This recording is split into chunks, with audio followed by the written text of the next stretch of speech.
Hello everybody, today we are going to learn our new poem. The name of our poem is Coromandel Fishes. This poem is written by Sarojini Naidu. Sarojini Naidu is one of the famous poetess of India. She has written many poems in her career. She also written short novels also.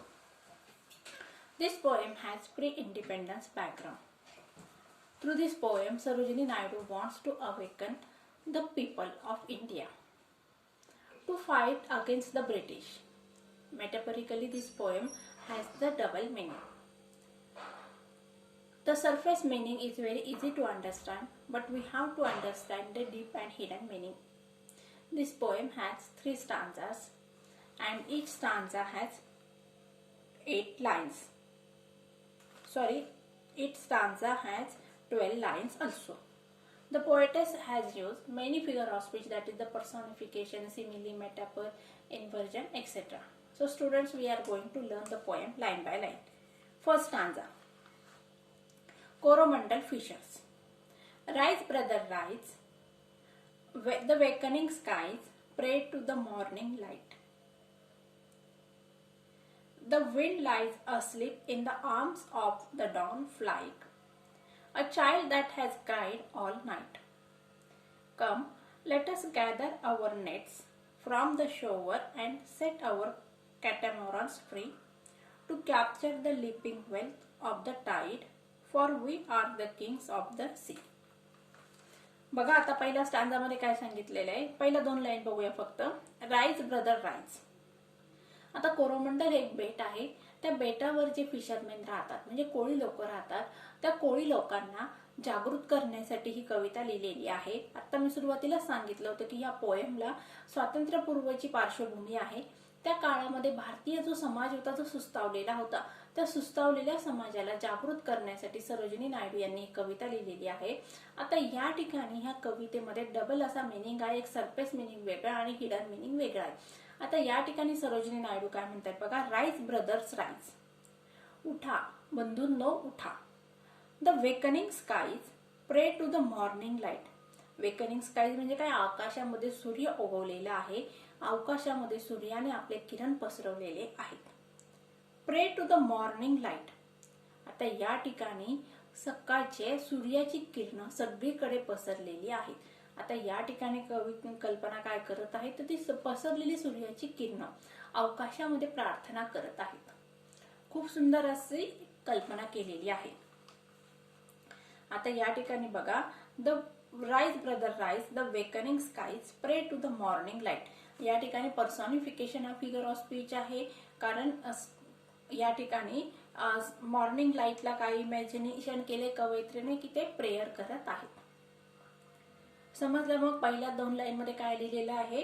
Rise brother rise. उठा जागृत व्हा. कशासाठी बघा. सूर्य उगवलेला आहे आणि सूर्याच्या किरणांनी संपूर्ण अवकाश व्याप्त केलेला आहे आणि कवयित्री कल्पना करत आहे की ही पडलेली सगळीकडे पसरलेली जी सूर्याची किरण आहेत ती प्रार्थना करत आहे. अवकाशामध्ये थांबून ती प्रार्थना करत आहेत. Second line.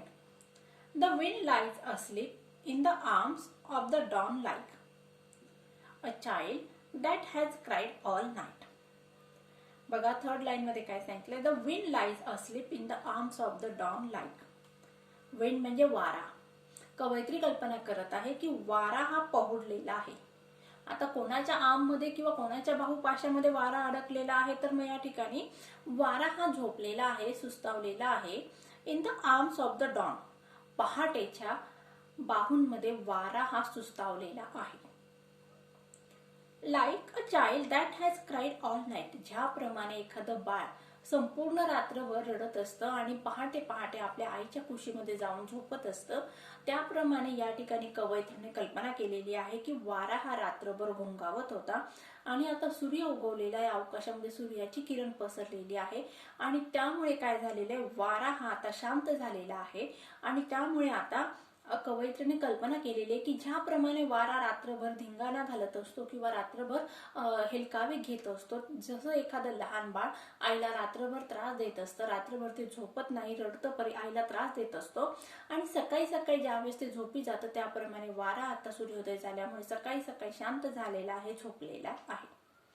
या ठिकाणी परत पर्सॉनिफिकेशन ऑफ फिगर ऑफ स्पीच आहे, कारण वाऱ्याला कल्पना काय दिलेली आहे, ज्याप्रमाणे ह्युमन बिंग झोपतं त्याप्रमाणे वारा या ठिकाणी झोपलेला आहे अशी इमॅजिनेशन कवयित्रीने केलेली आहे. Come, let us gather our nets from the shore and set our catamarans free. मग या ठिकाणी कवयित्री फिशरमॅन यांना आव्हान करत आहे की या, पटकन या. कशासाठी या? Late us gather our nets. आता आपल्याला काय करायचं आहे, म्हणजे चला पटकन आणि तुमचं जाळं घ्या. जाळं घ्या कशासाठी? मासे पकडण्यासाठी. तुम्ही तुमचं साहित्य जे आहे, जे तुम्हाला फिश नेट लागणार आहे, ते तुम्ही तुमच्या जवळ घ्या. आणि कुठं चला? फ्रॉम द शोवर, किनाऱ्यावरच चला. And set our catamarans free. आता या ठिकाणी कॅटामोरन्स म्हणजे काय बघा, या ठिकाणी तुमचं जे बोट आहे ती बोट आपल्याला सुरू करायची आहे. आता या ठिकाणी बघा, समुद्र किनाऱ्यावर बोटी या एका ठिकाणी बांधून ठेवलेल्या असतात तराफ्याच्या साहाय्याने, म्हणजे पाण्याच्या प्रवाहाबरोबर त्या बोटी इकडनं तिकडनं जाऊ नये म्हणून या ठिकाणी बोटी नांगराला बांधलेल्या असतात. मग या ठिकाणी कवयित्रीने काय सांगितलंय की बाबांना उठा, सकाळ झालेली आहे, सूर्यप्रकाश सगळीकडे पसरलेला आहे आणि या पसरलेल्या सूर्यप्रकाशामध्ये वारा पण आता शांत झालेला आहे की त्यामुळे तुम्ही समुद्रामध्ये जाऊन बोटी फिश पकडू शकतात. मग या ठिकाणी कवयित्रीने कल्पना केलेली की ज्याप्रमाणे एखादं लहान बाळ रात्रभर रडतं आणि आईला त्रास देतं, त्याप्रमाणे वाऱ्याने रात्रभर घोंघावलेला आहे. आता सकाळ झाल्यामुळे वारा पण शांत झालेला आहे. मग कवयित्री फिशरमॅन यांना बंधू म्हणत आहे की बंधूंनो उठा, जागृत व्हा. तुमचं जे सामान आहे, तुमचं जे नेट आहे, फिश पकडण्यासाठी तुम्हाला जे जाळं लागतं ते जाळं घ्या आणि समुद्रात जा. तुमच्या बोटींना नांगरावरून काढा आणि त्या बोटी घेऊन तुम्ही समुद्रामध्ये जा. To capture the leaping wealth of the tide. आता या ठिकाणी बघा, या ठिकाणी कवयित्रीने काय सांगितलं, टू कॅप्चर. आता समुद्रात कशासाठी जायला सांगितलेलं आहे? To capture the leaping wealth of the tide. Leaping wealth म्हणजे काय? या ठिकाणी बघा, ज्या लाटा असतात समुद्राच्या पाण्याबरोबर ज्या येणाऱ्या लाटा असतात, त्या लाटांमध्ये येणारं जे वेल्थ आहे, वेल्थ म्हणजे काय? या ठिकाणी बघा, संपत्ती. आता समुद्राची संपत्ती काय? मग फिश. या ठिकाणी कवयित्री काय कल्पना करत आहे, त्या पाण्याबरोबर येणाऱ्या ज्या लाटा आहेत, त्या लाटांमध्ये उसळणारे जे मासे आहेत, ते मासे तुम्हाला पकडायचे आहेत. For we are the kings of the sea. कारण का? आपण या समुद्राचे राजे आहोत. या समुद्रावर आपण राज्य करतो आणि या लाटांवर येणारे जे सामान आहे किंवा जे साहित्य आहे मौल्यवान आहे, आणि ते मौल्यवान साहित्य म्हणजे काय आहेत? मग फिश. आणि ते जमा करण्याचं कार्य तुम्हाला करायचं आहे. कशाच्या मदतीने? नेटच्या मदतीने.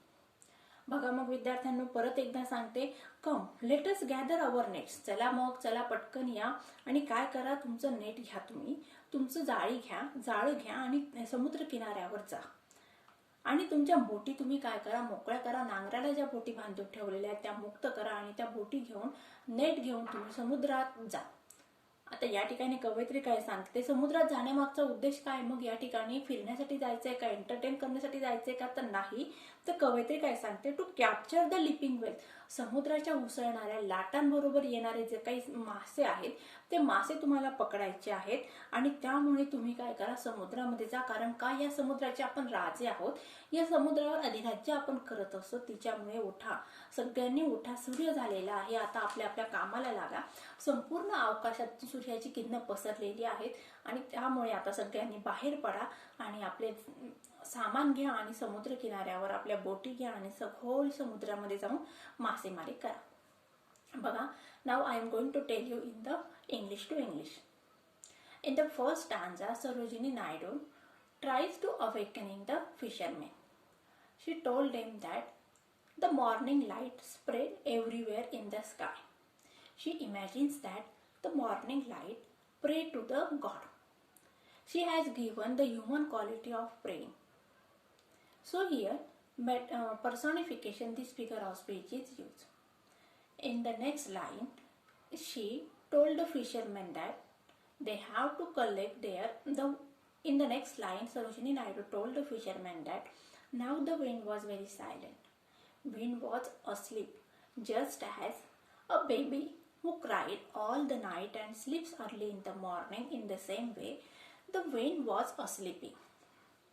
So there was no wind, so it is safe for the fisherman to go into the sea.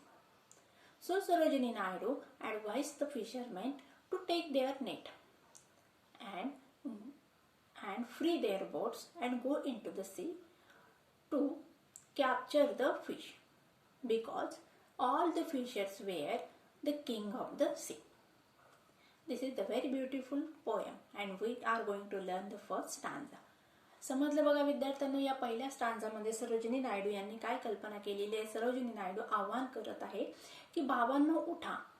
आता या ठिकाणी सकाळ झालेली आहे, सूर्याची किरणे सगळीकडे पसरलेली आहेत, अंधकार दूर झालेला आहे आणि या दूर झालेल्या अंधकारामध्ये आपल्याला प्रेयर करायची आहे. ज्याप्रमाणे सूर्य किरण प्रेयर करत आहे त्याप्रमाणे तुम्हाला उठून कामाला लागायचं आहे. आता या ठिकाणी सरोजिनी नायडू भारतीय जे लोक आहेत, भारतीय समाजाला जागृत करण्याचा प्रयत्न करत आहे. भारतीय समाजाला सरोजिनी नायडू सांगत आहे की आता उठा, जागृत व्हा. सगळीकडे अंधकाराचा नाश झालेला आहे, उजेड पसरलेला आहे, म्हणजे आनंदाची किरण पसरत आहे. अंधकार गेलेला आहे, आता प्रकाश पसरलेला आहे. त्याप्रमाणे भारतावर जो अंधकार पसरलेला आहे गुलामगिरीचा, तो गुलामगिरीचा अंधकार तुम्हाला दूर लोटायचा आहे. त्यासाठी तुम्हाला कामाला लागायचं आहे, आपलं साहित्य घ्यायचं आहे. म्हणजेच या ठिकाणी सरोजिनी नायडू लोकांना जागृत करत आहेत आणि जागृत करून लोकांना अंधकार म्हणजे काय, मग या ठिकाणी अन्याय अत्याचार जो ब्रिटिशांनी भारतीय लोकांवर चालवलेला आहे तो आपल्याला काय करायचा आहे, दूर लोटायचा आहे. आणि त्यासाठी सरोजिनी नायडू लोकांना जागृत करत आहे. अशा प्रकारे बघा विद्यार्थ्यांनो, पहिल्या स्टांजामध्ये सरोजिनी नायडू यांनी हिडन आणि अप्पर मिनिंग दोन वेगवेगळे मिनिंग्स आहेत. आता आपण दोघं मिनिंग बघितले. पहिल्या स्टांजामध्ये सरोजिनी नायडू फिशरमॅन किंवा कोळी लोकांना जागृत करत आहेत की जे कोळी लोक कोरोमंडल या बेटावर राहतात.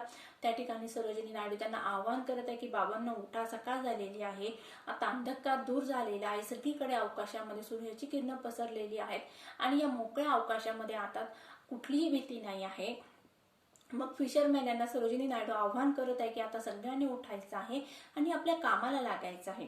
आता तुम्ही तुमचं जे सामान आहे, तुम्हाला जे मासे पकडण्यासाठी जे सामान लागतं ते उचलायचं आहे आणि ते घेऊन बोटीच्या द्वारे समुद्रात जायचं आहे आणि समुद्राच्या उसळणाऱ्या लाटांबरोबर ज्या मासे येतात ते तुम्हाला घ्यायचे आहेत, कॅच करायचे आहेत, पकडायचे आहेत. कारण का, आपण संपूर्ण कोण आहोत लोक, तर आपण हे समुद्राचे राजे आहोत. चला नेक्स्ट स्टांजा बघूया. No longer delay, let us hasten away in the track of the seagull's call. The sea is our mother, the cloud is our brother. The waves are our comrades all. What do we toss at the fall of the sun, where the hands of the sea god dries? He who holds the storm by the ear will hide his breast our lights. बघा आता second स्टांजामध्ये काय सांगितले ते बघायचं आहे. No longer delay, let us hasten away in the track of the seagull's call. आता या ठिकाणी सरोजिनी नायडू फिशरमॅन किंवा कोळी लोकांना आव्हान करत आहे, चला तर मग आता तुम्ही सगळं सामान घेतलेलं आहे, फिशनेट घेतलेला आहे, तुमच्या बोटी सज्ज आहेत, आता कुठल्याही प्रकारचा तुम्ही उशीर करू नका. आणि उशीर करू नका, नो लॉंगर डिले म्हणजे काय, आता उशीर करायचा नाही आहे. लेट अस हॅस्टन अवे, आता घाई करा, पटकन काम करायची आहेत. In the track of the seagull's call, seagull म्हणजे काय, समुद्र पक्षी आवाज करत आहे. आता या ठिकाणी बघा, सीगल्स कॉल म्हणजे काय, समुद्र पक्षी हे काय करत असतात, समुद्रामध्ये मासे पकडत असतात. आता या ठिकाणी समुद्र पक्षी समुद्रात मासे पकडतात म्हणजे त्यांना त्या ठिकाणी अंदाज असतो की या ठिकाणी मासे आहेत, त्या ठिकाणीच ते उड्डाण करत असतात, त्या ठिकाणीच ते मासे पकडत असतात. मग या ठिकाणी सरोजिनी नायडू फिशरमॅन यांना आवाहन करत आहे की बघा ते समुद्र पक्षी त्या ठिकाणी उडत आहे, म्हणजेच ते तुम्हाला इंडिकेट करत आहे की बाबांना या ठिकाणी फिश आहे. मग या ठिकाणी तुम्ही आता उशीर न करता पटकन कामाला लागा आणि नेटच्या साहाय्याने जे सीगल तुम्हाला आव्हान देत आहे किंवा तुम्हाला मार्गदर्शन करत आहे त्यांच्या बरोबरीने तुम्ही काय करा, मासे पकडा. The sea is our mother, the cloud is our brother, the waves are our comrades all.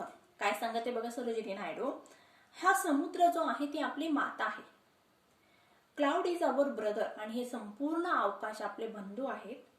And waves are our Comrades all, आणि ह्या ज्या समुद्राच्या लाटा आहेत त्या आपले मित्र आहेत. या ठिकाणी बघा, ज्याप्रमाणे आई आपल्या मुलाचं भरण पोषण करत असते, कुठल्याही संकटामध्ये आपल्या मुलाला पडू देत नाही किंवा प्रत्येक संकटाच्या वेळी आपल्या आई आपल्या मुलाच्या पाठीशी उभी राहते, त्याप्रमाणे हा समुद्र काय करत आहे, तर या कोळी लोकांचं भरण पोषण करण्याचं काम करत आहे. आता ही कोळी लोकांचं पोट भरण्याचं काम कोणाद्वारे होत असतं? समुद्राद्वारे. कारण या समुद्रामध्ये असतात मासे आणि ते मासे पकडून कोळी लोक आपले उदरनिर्वाह चालवत असतात. म्हणून या ठिकाणी सरोजिनी नायडू यांनी समुद्राला कशाची उपमा दिलेली आहे? तर आईची उपमा दिलेली आहे. या ठिकाणी मेटाफर हा फिगर ऑफ स्पीच आहे. The sea is our mother, the cloud is our brother. आणि हे अवकाश काय आहे? आपलं बंधू आहे. ज्याप्रमाणे आपला भाऊ आपल्या पाठीमागे उभा असतो, भक्कमपणे आपल्याला आधार देत असतो, त्याप्रमाणे हे अवकाश हे आपल्याला सपोर्ट करणार आहे, आपला भक्कम असा आधार आहे. The waves are our Comrades on. आणि या लाटा काय आहेत? आपले मित्र आहेत. ज्याप्रमाणे प्रत्येक सुखदुःखामध्ये आपले जे मित्र असतात ते आपल्याला साथ देत असतात, त्याप्रमाणे या लाटा तुम्हाला मदत करत आहेत. म्हणून या ठिकाणी सरोजिनी नायडू यांनी उपमा दिलेली आहे. कशाला? बघा, समुद्राला आई म्हटलेलं आहे, लाटांना मित्र म्हटलेले आहे आणि अवकाशाला भाऊ म्हटलेलं आहे. Next, what do we toss at the fall of the sun where the hand of the sea god drives. बघा काय म्हटलं? What do we toss at the fall of the sun where the hand of the sea god drives. म्हणजेच बघा या ठिकाणी सरोजिनी नायडू कल्पना करत आहे, we toss at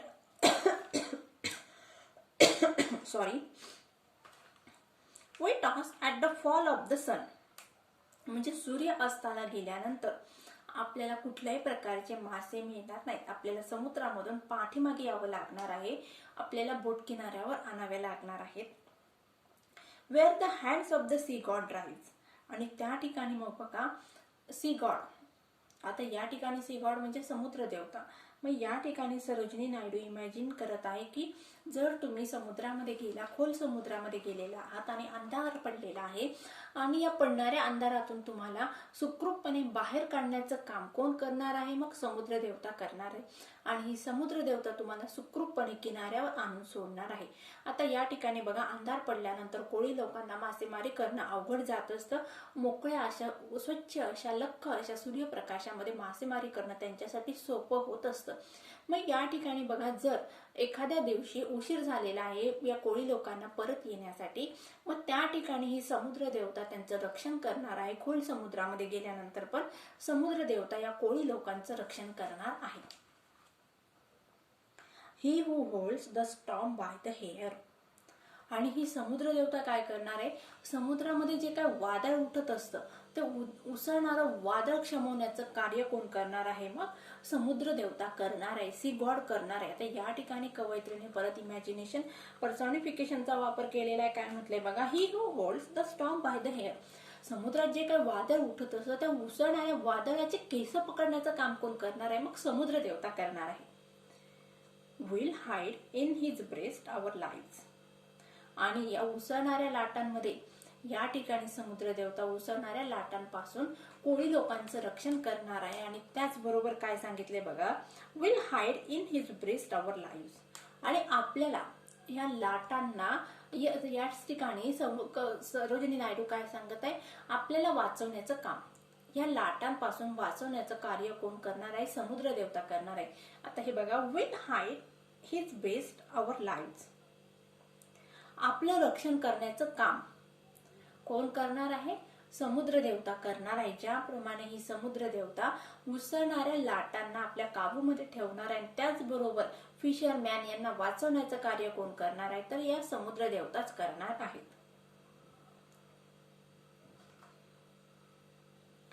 ही या ठिकाणी बघा कॅपिटल लेटर मध्ये आहे, तर ही म्हणजे कोण? मग अल्मायटी गॉड. परत एकदा सांगते बघा, या ठिकाणी सेकंड स्टांजामध्ये सरोजिनी नायडू काय सांगत आहे? समुद्रातील लाटांना या ठिकाणी ही कवयित्री पुन्हा फिशरमॅन यांना आव्हान करत आहे की आता कुठल्याही प्रकारे उशीर करू नका. सूर्य उगवलेला आहे, सुंदरच असं प्रकाश सगळीकडे पसरलेला आहे. आता तुम्ही तुमचं कार्य करायला बाहेर पडा, तुमचं सामान घ्या आणि समुद्राकडे जा. आता या ठिकाणी घाई करू नका. नो लॉंगर डिले म्हणजे कुठल्याही प्रकारे घाई न करता पटकन कामाला लागा, असं या ठिकाणी सरोजिनी नायडू फिशरमॅन यांना आव्हान करत आहे. आणि त्याचबरोबर काय सांगते? मग आता समुद्रामध्ये तुम्हाला मासे कुठं मिळणार आहे याचं इंडिकेशन तुम्हाला कोण सांगत आहे? तर मग समुद्र पक्षी सीगल तुम्हाला काय करत आहे? आव्हान देत आहे किंवा तुम्हाला मार्गदर्शन करत आहे की चला माझ्या मागे चला, त्या ठिकाणी तुम्हाला मासे मिळणार आहे. नंतर मग या ठिकाणी सरोजिनी नायडू समुद्राला आपली माता सांगत आहे, या अवकाशाला बंधू म्हणत आहे आणि त्याचबरोबर लाटांना मित्राची उपमा देत आहे. त्याचबरोबर मग सरोजिनी नायडू काय सांगते, जर तुम्हाला यायला उशीर झाला, अंधकार पडलेला आहे, तर त्या ठिकाणी समुद्र देवता तुमचं रक्षण करेल आणि त्याचबरोबर उसळणाऱ्या ज्या लाटा आहेत, समुद्रामध्ये येणारे जे वादळ आहे, ते वादळ शमवण्याचं कार्य पण समुद्र देवता करणार आहे. समुद्र देवता त्या लाटांना, उसळणाऱ्या वादळांना त्यांच्या केसांच्या द्वारे उपटून बाजूला करेल आणि तुमचं संरक्षण करण्यासाठी समुद्र देवता तुम्हाला कवेत घेऊन तुमचं संरक्षण करेल, अशी कल्पना या ठिकाणी सरोजिनी नायडू यांनी केलेली आहे. In the second stanza, Sarojini Naidu again told the fisherman that go ahead, don't take any delay, make a haste, because the sky is spread with the light, the morning light spread over the sky, so they have to take their net and go into the deep sea, and the seagull is advising or guiding them. Seagull is a seabird and he searches his food in the sea, so that food is fish. So Sarojini Naidu told the fisherman that the seagull is their advisor and go and take the fish. Again Sarojini Naidu tells us that the sea is their mother. Just the mother always help their child, in the same way sea helps the fisherman. Sea provides their food to the fisherman. Again, Sarojini Naidu told that the open sky is their brother, and Sarojini Naidu also compares the waves as their friends. Just the friend helps their friend in need or in danger condition, in the same way waves help the fisherman. Again, Sarojini Naidu told the fisherman that if they were in a danger situation, the sea god will save them. If the storm comes into the sea god will drive the storm and protected them in her breast. Means here Sarojini Naidu told that sea god is able to save them and sea god will protect them. Next answer. Sweet is the shade of the coconut glade and the scent of the mango grew, and sweet are the sands at the full o moon, with the sound of the voice we love. But sweeter, O brother, the kiss of the spray and the dance of the wild foam's glee. Row, brother, row to the edge of the verge, where the low sky meets with the sea. बघा आता या last स्टांजामध्ये काय सांगितलेले आहे, sweet is the shade of the coconut glade and the scent of the mango groves. आता समुद्र कोकणामध्ये बघा, समुद्र किनाऱ्याच्या अवतीभोवती म्हणजे किनाऱ्यावर आजूबाजूला काय असतात, भरपूर अशी नारळाची, आंब्याची झाडं असतात, सुपारीची झाडं असतात. मग या ठिकाणी समुद्र किनाऱ्याच्या साईडला किंवा बाजूला जी काही झाडं लावलेली आहेत ती झाडं कशाची बघा, नारळाची आहे आणि त्याचबरोबर आंब्याची अशी भली मोठी अशी बाग आहे. मग या ठिकाणी त्या आंब्याच्या झाडांना बहर आलेला आहे, आंबे लटकलेली आहेत आणि त्याचबरोबर नारळाची झाडं आहेत, त्या झाडांना नारळ आलेली आहेत आणि त्यामुळे वातावरणामध्ये त्या फळांचा, आंब्याच्या झाडाच्या फळांचा आणि त्याचप्रमाणे पिकलेल्या नारळांचा सुवास असा सगळीकडे पसरलेला आहे. आता या ठिकाणी बघा, ग्लेड म्हणजे काय, clear open space in the forest. मग आता जंगलामध्ये आता सांगितलं बघा मी, समुद्र किनाऱ्याच्या अवतीभोवती जे जंगल आहे किंवा मागच्या साईडला जे जंगल आहे त्या जंगलामध्ये झाडं आहेत. कशाची झाडं आहेत, नारळाची झाडं आहेत, सुपारीची झाडं आहेत, त्याचबरोबर आंब्याची झाडं आहेत आणि त्या झाडांना छान अशी फळं लटकलेली आहेत आणि त्यामुळे सुंदर असा सुवास, पिकलेल्या फळांचा मधुर सुवास सगळीकडे पसरलेला आहे. स्वीट म्हणजे काय, मधुर. म्हणजे या ठिकाणी काय आहे, स्वीट, फळांचा सुवास सगळीकडे पसरलेला आहे. And sweet are the sands at the full of the moon, with the sound of the voices we love. आणि त्याचबरोबर कवयित्री अजून कल्पना काय करते बघा, sweet are the sands at the full of the moon. आता वाळू आता आपण काय म्हणतो बघा, पाऊस पडल्यानंतर सुरुवातीला पहिला जो पाऊस पडत असतो, पहिला पाऊस पडल्यानंतर जो मातीचा छान असा सुवास पसरलेला असतो तो प्रत्येकाला आपल्याला आवडत असतो. मग या ठिकाणी कवयित्री काय कल्पना करत आहे, रात्रीच्या वेळी ज्यावेळेस चंद्राची किरणं संपूर्ण आकाशातून खाली जमिनीवर पसरतात आणि त्या चंद्रकिरणांमध्ये जी समुद्रावरची जी वाळू आहे ती वाळूचा सुवास या ठिकाणी सुंदर असा सुवास येत आहे. आणि त्याचबरोबर काय सांगत आहे की जो sweet are the sands at the full of the moon, म्हणजे मंद अशा चंद्रकिरणांमुळे ती वाळू सुंदर अशी दिसत आहे. या ठिकाणी वाळूला वास येत का, नाही, तर या ठिकाणी वाळू कशी दिसत आहे, सुंदर अशी वाळू दिसत आहे. चंद्राच्या किरणांमुळे वाळूचं रूप बदललेलं आहे. With the sound of the voices we love. आणि त्याचबरोबर रात्रीच्या वेळी पक्ष्यांचा, रातकिड्यांचा आवाज आहे आणि तो सुंदर असा आवाज या ठिकाणी कवयित्रीचं लक्ष आकर्षित करत आहे. म्हणजेच या ठिकाणी थर्ड स्टांजामध्ये कवयित्रीने मग समुद्राच्या बाजूला जे काही जंगल आहे त्या जंगलाचं पहिल्या 2 लाईनमध्ये वर्णन केलेलं आहे की जंगलामध्ये नारळाची झाडं आहेत, आंब्याची झाडं आहेत आणि नारळाच्या झाडांना आणि आंब्याच्या झाडांना सुंदर अशी मोहक अशी वासाची फळं आलेली आहेत, आंबे आलेली आहेत, नारळ आलेले आहेत आणि त्याचा सुवास सगळीकडे दरवळत आहे. त्यानंतर कवयित्री काय सांगत आहे, संध्याकाळच्या ज्यावेळी रात्रीच्या वेळी चंद्र अवकाशामध्ये अवतरतो आणि चंद्र अवकाशात अवतरल्यानंतर जी चंद्राची किरणं असतात ती चंद्रकिरणं वाळूवर पसरलेली आणि त्या वाळूवर पडल्यानंतर त्या वाळूचं सुंदर असं रूप या ठिकाणी दिसत आहे.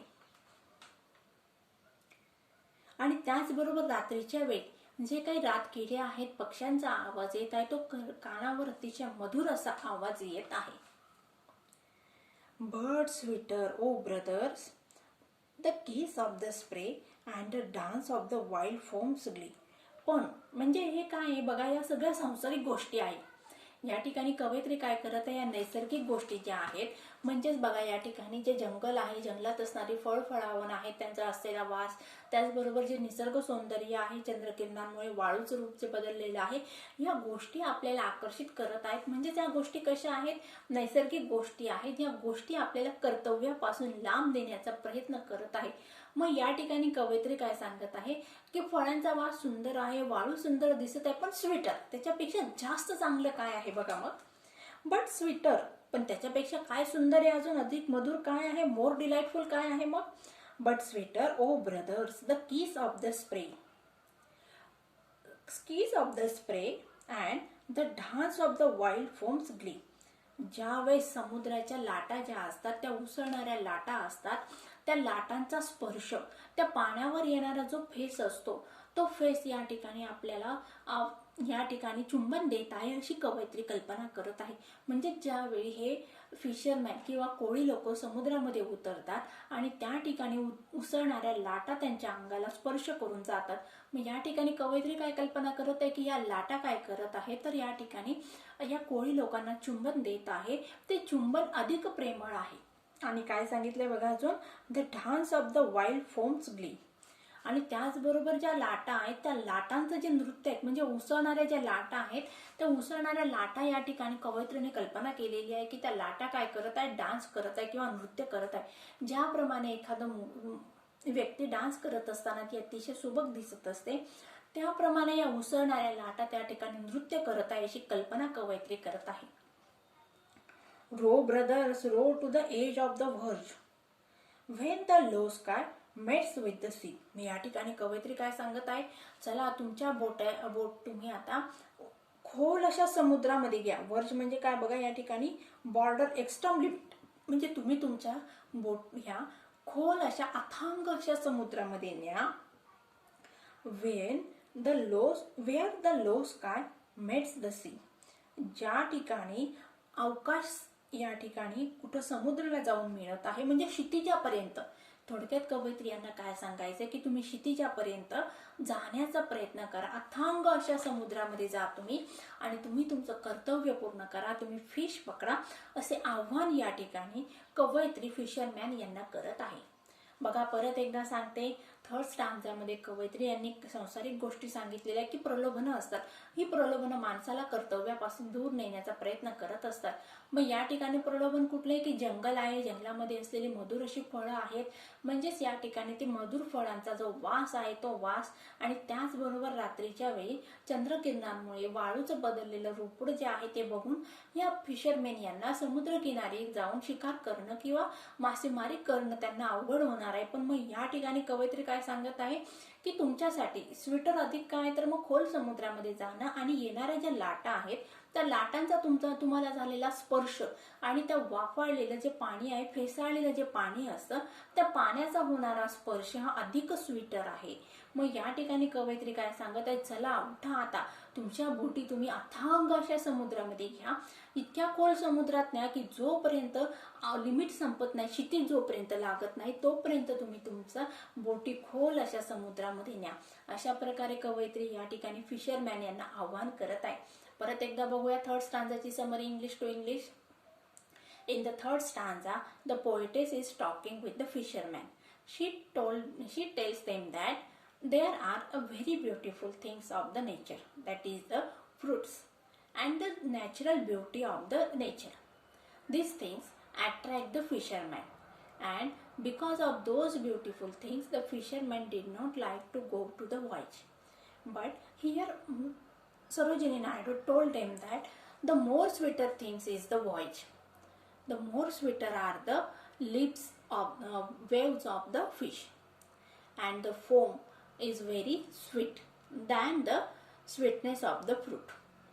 So Sarojini Naidu again told the fishermen that go, arise and take your boat and go into the deep fish where the sky has a limit, go into that deep sea.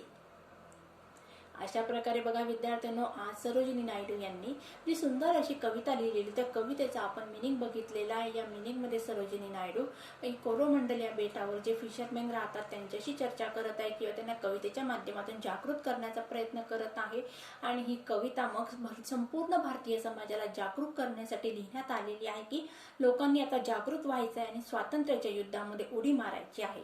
मला असं वाटतं विद्यार्थ्यांना तुम्हाला ही poem समजली असेल तर येणाऱ्या next लेक्चरमध्ये आपल्याला या पोएमचं वर्कशॉप सोडून घ्यायचं आहे. तुम्ही पोएम वाचून ठेवायची आणि हार्ड वर्ड्स लर्न करून ठेवायचे आहे. So friends, take care and good bye.